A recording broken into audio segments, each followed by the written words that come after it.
Alors Yasha, on va commencer à discuter de Yasha. Donc Yasha, comme je vous disais, c'est un manga d'Akimi Yoshida qui est connu chez nous pour Banana Fish, hein, vous savez, ce beau manga avec les pages jaunes incroyables, mais aussi pour Kamakura Diaries, hein, je vous ai déjà dit du bien des millions de fois sur ce manga, à quel point il est fantastique et tout ça, hein, donc pour ces belles tranches de vie hein, qui représentent la vie, tout simplement. Et concernant Banana Fish, hein, vous le savez, j'avais été captivé par le récit à l'époque, l'action, les rebondissements. Et en plus, voilà, cette édition était particulière avec ses belles pages jaunes et tout, c'était très cool. Alors, cette fois, on va retrouver un récit avec Yasha qui va être un petit peu plus proche de Banana Fish qu'un Kamakura Diaries, hein, puisque là, on va être quand même plus sur de l'action et pas mal de rebondissements. Donc, on est plus là-dessus sur le déroulé. Et donc, originellement, la série a été publiée en 12 volumes. Et ici, on a droit à 6 volumes doubles. Hop. Voilà, je vous les montre, hein, ils sont tous là, hein, les beaux volumes. Et à chaque fois, c'est des pavés. Hein, Alors, c'est pas tout à fait 400 pages, c'est 380 ou un truc comme ça, ou 360. C'est ça. Alors, du coup, de quoi parle Yasha? Donc, on va suivre le jeune Sei. Hop là, je vous en un petit peu le.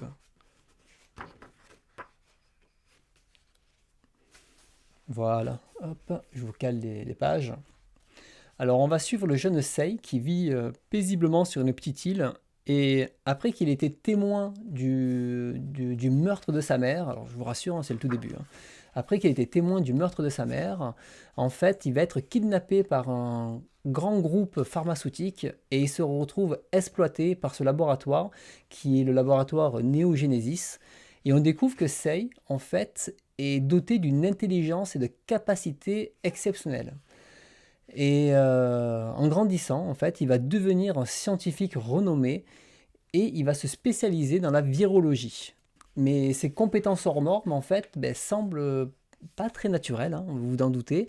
Et son ADN semble être un ADN particulier. Et la recherche qu'il mène sur le virus, on sent que ce n'est pas pour faire le bien dans le monde et que ça cache de lourdes conséquences. Alors, comme je vous disais, ça, il a des capacités hors normes. Il entend mieux, il a des réflexes instantanés, il a une capacité d'analyse qui est bien supérieure aux humains classiques. Et cette différence, en fait, elle se fait ressentir déjà tout petit. Il doit cacher ses capacités pour justement vivre en harmonie avec les autres, pour pas se faire remarquer. Et immédiatement, s'il montre une différence, il se fait rejeter et il sera même considéré comme un monstre, en fait, même auprès de ceux qui le connaissent. Donc là, il doit s'adapter constamment aux autres. Il y a tout un travail de ce côté-là à faire et faire attention à l'image qu'il renvoie aux autres. Mais le problème, c'est que il est le seul à se comprendre en fait. Et des fois, ça va même le pousser, quand il sera plus grand, à prendre des décisions un petit peu extrêmes. Et cette solitude, qui se crée au fur et à mesure du récit, le pèse. Et par moments, il va même aller jusqu'à se transformer en démon, en Yasha, euh, par rapport aux événements qui vont se passer. Donc, puisque le Yasha, c'est les démons en fait. Alors, avec l'arrivée en fait du groupe pharmaceutique Neogenesis, le manga, il va aussi aborder une des thématiques principales, un des thèmes principaux, qui est la manipulation génétique. Là, on apprend bien sûr que l'ADN de Sei est différent des autres, et ça fait poser de nombreuses questions. Déjà, est-ce qu'on peut considérer Sei comme un humain, puisqu'il semble différent? Est-ce que Sei est l'avenir de l'homme, voire de l'humanité, pour remplacer notre genre à nous, l'Homo sapiens? Pourquoi? Parce qu'avec ses capacités hors normes, parce que finalement, c'est un peu le futur de l'humanité. Et vu qu'il est exploité par les labos, est-ce que, d'un point de vue éthique, ça, il peut vraiment servir de cobaye? C'est une grande question qui va se poser derrière. Est-ce qu'il peut être la propriété aussi d'un groupe pharmaceutique? Et derrière justement toutes ces questions se cache justement toute la manipulation génétique en fait de cette époque-là, parce que les années 90, il faut savoir au moment où a été écrit ce manga, c'est un sujet qui est au cœur de l'actualité. Et justement, à cette époque-là, les premiers génomes étaient déchiffrés et même modifiés. Et 2 ans après le début du manga, il y a même le génome de l'animal qui a été déchiffré. Donc c'était une thématique qui était forte à cette époque-là. D'ailleurs, quand on parlera de Fortine de Humez, justement, ça en fait partie de ces sujets qui est écrit à la même période. Alors tout le long du manga, l'autrice, elle utilise beaucoup de concepts scientifiques qui sont assez poussés, et on voit qu'elle s'est bien renseignée justement sur ces sujets, et l'édition ajoute en plus pas mal de petites explications entre les cases. Alors des fois les explications sont vraiment dans les gouttières, elles sont pas tout le temps faciles d'accès, mais il y a eu un soin qui a été apporté quand même à l'édition de rendre le discours scientifique compréhensible. Donc donc du coup, voilà, ça dévoile en fait pas mal de conséquences et les dilemmes moraux en fait qui sont associés à cette pratique hein, justement de la manipulation. Et je vais pas aller plus loin parce que sinon je vais quand même trop vous spoiler. Mais il faut savoir que l'autrice, malgré tout, elle a pas mal de, enfin, il y a encore pas mal de concepts qui sont assez précoces au moment où elle écrit ce manga. Et c'est validé en fait dans le manga en disant oui ben là vous voyez ce concept là quand ça a été écrit c'était pas encore validé mais l'autrice est allée dans ce sens là et en fait elle avait raison, elle avait imaginé l'avenir possible, donc elle était en avance sur son temps au moment où elle a écrit. Elle a souvent visé juste dans les possibilités de la manipulation, ce qui aurait été possible pour elle dans le futur au moment où elle a écrit. Mais Yasha aussi, en plus de cette manipulation génétique et toutes ces questions éthiques que j'ai évoquées, c'est aussi le combat entre deux personnes. Je ne vous dis pas spécialement le lien entre ces deux personnes. C'est d'ailleurs en fait le fil conducteur du manga. C'est deux êtres qui sont différents mais identiques sur le plan biologique. Et l'autrice va apporter deux visions opposées. Donc deux personnages qui sont manipulés autant physiquement que moralement et qui ont vécu dans deux environnements très différents. Donc l'un a eu l'amour d'une mère, alors que l'autre a grandi dans une ambiance assez aseptisée. Et chacun y porte leurs blessures, des manques affectifs, et j'en dis pas trop, hein, je vous laisserai découvrir ça. Mais ces deux personnages sont en opposition, passant l'un et l'autre en fait autant du démon qu'au Bouddha en fait. C'est vraiment deux facettes opposées, une sorte un peu de yin et de yang en fait, hein. Donc deux faces opposées d'une même pièce, hein. Je peux tout vous les faire, il n'y a pas de souci. Mais voilà, c'est vraiment cette dualité en fait va être au cœur du récit. Un autre thématique qui est dans le manga, c'est l'utilisation des virus. Dans le manga, les virus sont aussi manipulés. Ils ne sont pas créés dans un but d'améliorer le monde, mais au contraire, c'est plutôt de cibler une partie de la population pour influer sur le pouvoir politique. Notamment, par exemple, viser que des gens de couleur ou viser que des personnes âgées.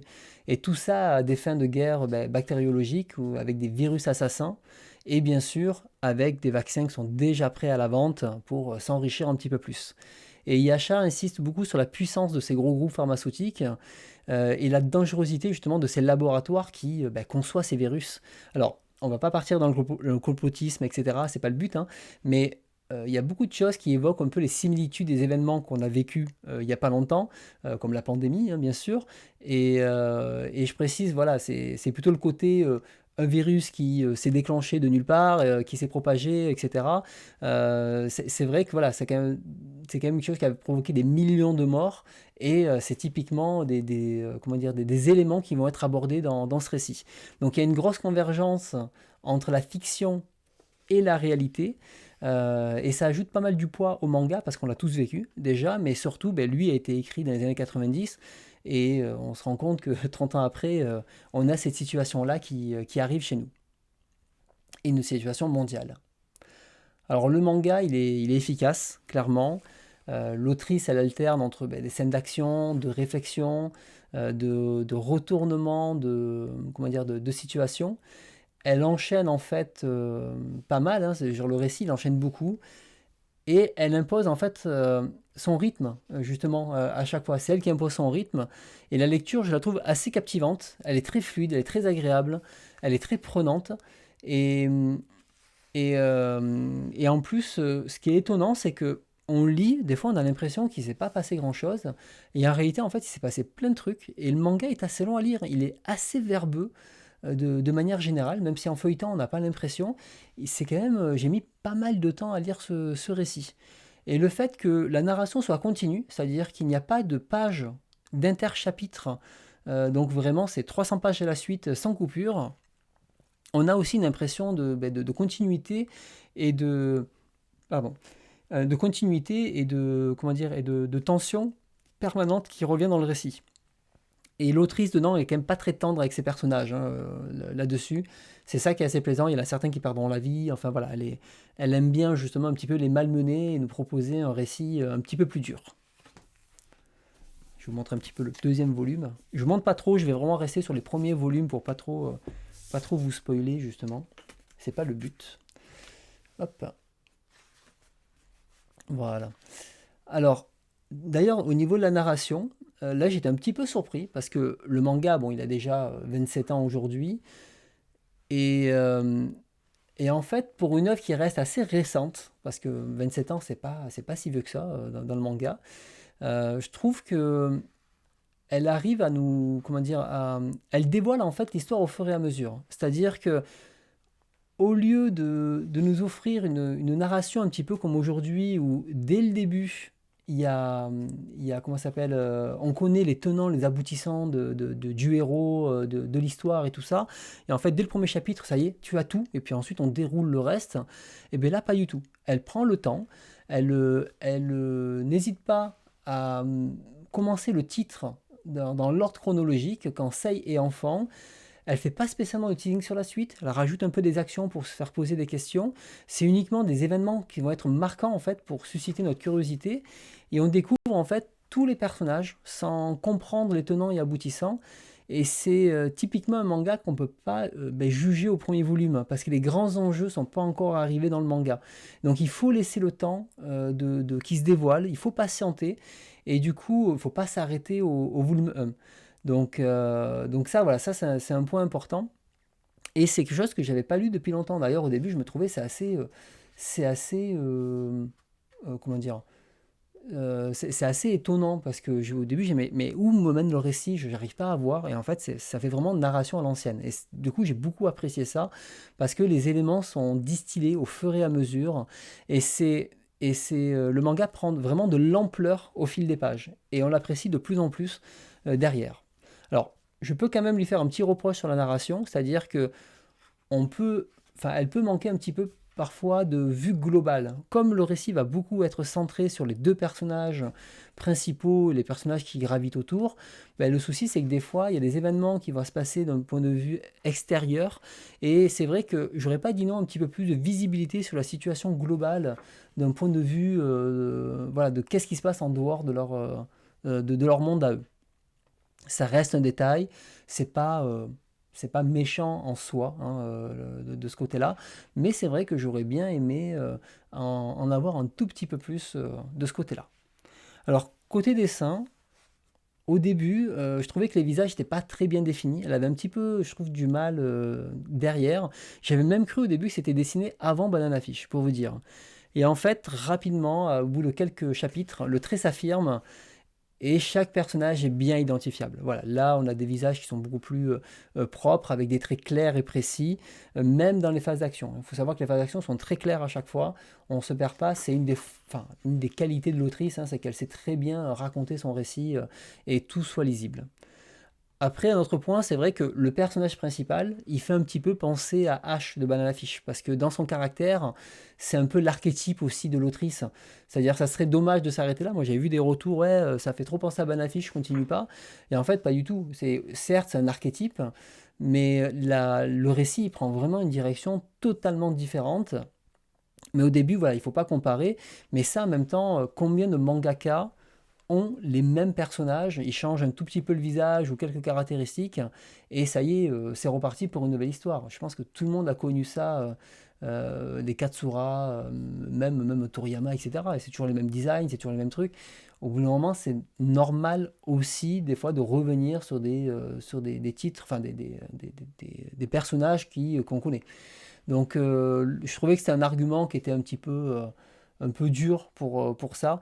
Surtout que le côté un peu, oui, beau gosse, relation, il y a quelques relations homosexuelles, etc. Ben voilà, c'est les personnages qu'elle aime dessiner. Donc, c'est pas pour autant que c'est la même chose. Tout à fait, Urasawa aussi, il est dans ce même style aussi. Donc voilà, c'est pour ça que je trouvais la critique un petit peu facile sur tout ça. Euh, du coup, pour conclure sur Yasha, ben Yasha, c'est un excellent manga qui est finalement assez long à lire. C'est un manga qui pousse les limites sur la définition de l'humanité, de l'utilisation de la génétique, de l'utilisation dangereuse des virus. C'est l'histoire d'une dualité qui s'oppose par la force de la situation. C'est une œuvre qui reste immersive, qui a des thématiques toujours actuelles, qui s'imagine le futur de l'humanité avec une intrigue qui est quand même assez ambitieuse, avec de nombreux personnages complexes. Et d'ailleurs, le manga a gagné le 47e prix Shogakukan en 2001 dans la catégorie shoujo avec Princesse Kaguya. Donc maintenant, on attend Panini sur Princesse Kaguya, hein, parce que je veux aussi le découvrir. Ils étaient ex aequo, et c'était, je crois, un an après la fin, je crois, de la publication, un an ou deux. Donc voilà, les mangas, voilà, qui ont des prix généralement, surtout des prix comme ça, c'est qu'ils sortent du lot. Donc là-dessus, je vous le recommande fortement. C'est vraiment une bonne lecture.